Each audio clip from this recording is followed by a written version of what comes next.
Deixa eu ouvir o Otávio Guedes, porque a pergunta principal que todo mundo se faz é: e o Bolsonaro, né? Ele vai ser preso em regime fechado, vai ficar onde? Na Polícia Federal, no Exército, vai para Papudas, que a Carla acabou de nos mostrar. E mais cedo no Estúdio I, eu vi que você fez uma comparação entre justiça e vingança. Então agora eu quero te ouvir. Bom, vamos lá. A lei determina que um militar cumpra pena numa unidade militar comandada por um superior hierárquico. Essa lei é o Estatuto dos Militares, ela não diferencia militar da ativa nem militar da reserva e não especifica que tipo de prisão, se é uma prisão preventiva, se é provisória ou se é definitiva. Então, a lei que rege as prerrogativas dos militares determina que Bolsonaro e os outros militares fiquem numa unidade militar, até eles até a manutenção da patente deles, porque em paralelo vai correr um processo no Superior Tribunal Militar para perda de patente. Aí haverá uma decisão e eu fiz uma comparação, o Brasil está tão bizarro que a gente já tem até precedentes, muitos precedentes de ex-presidentes presos. O Collor de Mello está numa cobertura em frente ao mar, porque ele tem, entre outras coisas, a apneia do sono. O Collor chegou na audiência de custódia, perguntado se ele tinha problema de saúde, ele falou não. Aí depois o advogado que lembrou que ele tinha mal de Parkinson, que ele tinha bipolaridade e que ele tinha apneia do sono. Ora, os problemas médicos de Bolsonaro são mais evidentes e conhecidos do que o de Collor de Mello. Então não faz sentido mandar Bolsonaro para a cadeia e deixar Collor na cobertura. Nós temos outro exemplo que foi o Lula. O Lula ficou numa sala da Polícia Federal. A juíza substituta do Sérgio Moro, Gabriela Hart, num determinado momento, decidiu que Lula deveria sair da Polícia Federal e ir para um presídio comum. Políticos, não só de esquerda, mas do centrão, entre eles Rodrigo Maia, que presidia a Câmara, e Arthur Lira, que viria a suceder, que sucedeu, né, o Rodrigo Maia, foram em passeata, digamos assim, ao Supremo Tribunal Federal expor a situação e dizer que um ex-presidente não poderia cumprir uma pena num presídio comum. Então, a régua é: o que vale para Collor de Mello, ex-presidente, tem que valer para Bolsonaro. O que vale para Lula, ex-presidente, tem que valer para Bolsonaro, porque justiça não é vingança. Diga, Demétrio. Acho que pela primeira vez na história, provavelmente pela última, eu vou discordar do Otávio. Porque, segundo o princípio da igualdade dos cidadãos perante a lei, o que vale para Zé Ninguém vale para os homens bons.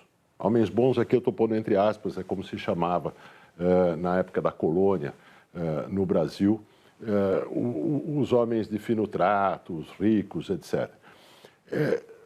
A ideia de que ex-presidentes não podem ir para Papuda é uma ideia muito estranha, do ponto de vista da igualdade perante a lei. O critério de que se Fernando Collor ganhou uma mansão com vista para o mar, Jair Bolsonaro deve ganhar uma mansão com vista para o lago, é um critério estranho, porque a gente passa a usar um privilégio concedido a um ex-presidente que viola a igualdade perante a lei como uma régua que servirá aos outros ex-presidentes, homens bons, gente rica, que não pode ir para um presídio comum. E com isso, o Brasil não precisa discutir as condições subhumanas nas quais são mantidos os presos comuns, os Zé Ninguém, nas cadeias brasileiras.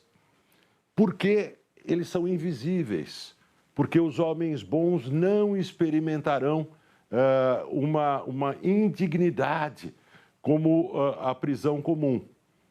Existem milhares, dezenas de milhares, e isso são depoimentos de médicos, de carcereiros, de presos comuns em condições de saúde muito piores que as de Collor e piores que as de Bolsonaro.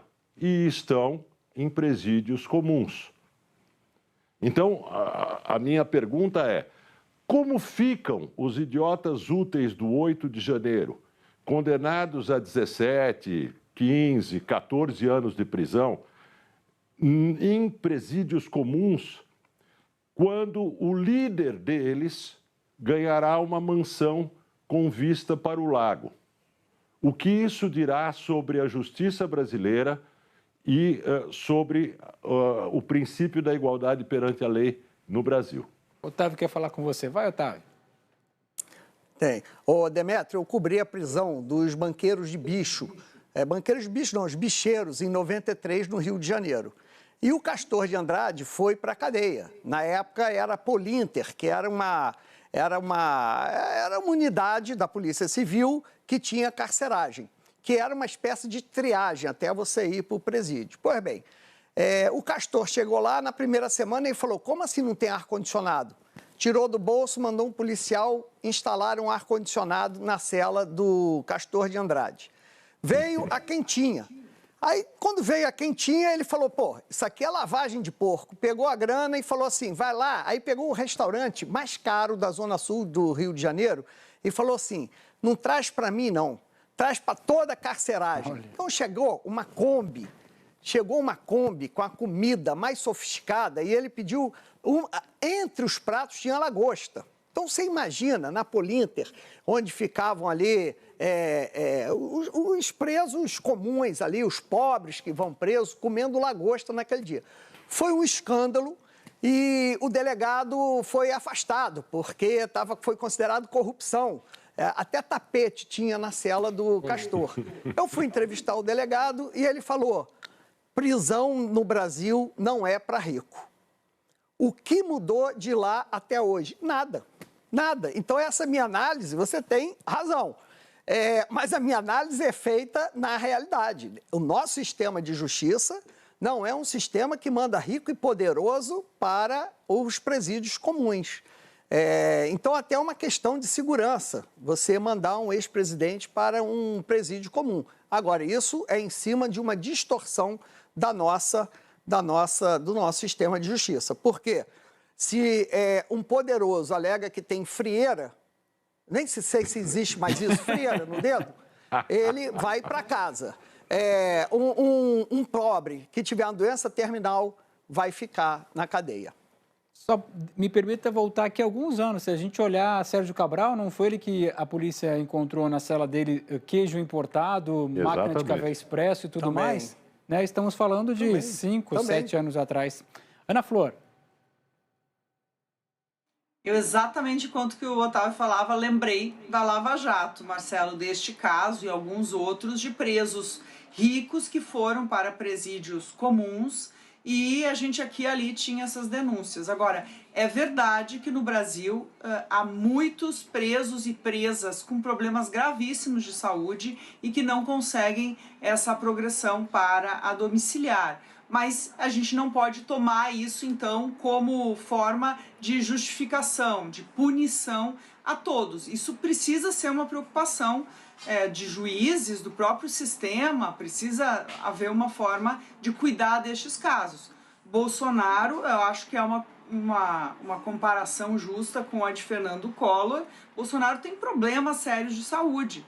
E aí, se você simplesmente ceder à vontade de vingança de muita gente, você também acirra uma questão que é a polarização. Acho que o juiz, nesse caso, precisaria ser técnico. Foi técnico no caso Collor, é uma questão. E precisa também ter mais mão de obra e força de vontade para avaliar todos os brasileiros que deveriam estar tendo o mesmo tipo de benefício. E nesse caso a gente fala do mesmo juiz, né? Porque quem tem a responsabilidade por acompanhar a execução da pena do Bolsonaro é Alexandre de Moraes, que é o mesmo juiz que acompanha a execução da pena do Collor. Então a gente está falando do mesmo juiz, né? Quer ir nessa, Joel?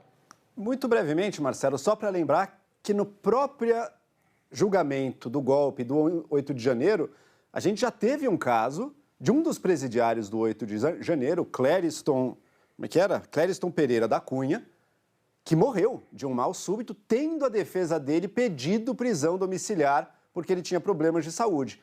Não tinha sido concedido até a data e ele faleceu no cárcere.